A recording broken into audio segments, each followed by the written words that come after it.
അഞ്ചിയിൽ air ambulance തകർന്ന് 7 പേർക്ക് ദാരുണാന്ത്യം. അപകടത്തിൽപ്പെട്ടത് പൊള്ളലേറ്റ രോഗിയുമായി ഡൽഹിയിലേക്ക് പോയ വിമാനം. വിമാനത്തിലുണ്ടായിരുന്നത് പൈലറ്റും രോഗിയും അടക്കം 7 പേർ. അപകട കാരണം മോശം കാലാവസ്ഥയെന്ന നിഗമനം.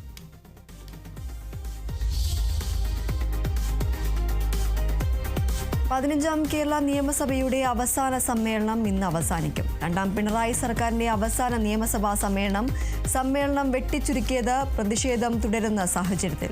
ശബരിമല സ്വർണ്ണക്കവർച്ചയിൽ ഇന്നും പ്രതിഷേധം തുടരാൻ പ്രതിപക്ഷം. നേറ്റിവിറ്റി കാർഡ് അടക്കം 5 ബില്ലുകൾ ഇന്ന് പാസാക്കും.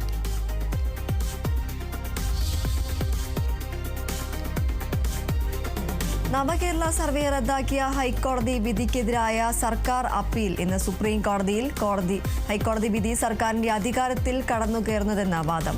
അപ്പീൽ പരിഗണിക്കുക ചീഫ് ജസ്റ്റിസ് അധ്യക്ഷനായ ബെഞ്ച്. തടസ്സ ഹർജികളും കോടതിയിൽ.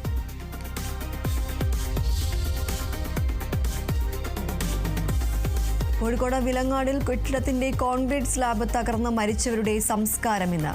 അഷ്റഫ്, ബഷീർ, വിനോദ് എന്നിവർക്ക് വിട നൽകാൻ നാട്. നശ്ശേരി സ്വദേശി ജബ്ബാറിന്റെ സംസ്കാരം ഇന്നലെ നടന്നു. കോർപ്പറേഷൻ മേയറുടെ വാർത്താ സമ്മേളനം രാവിലെ.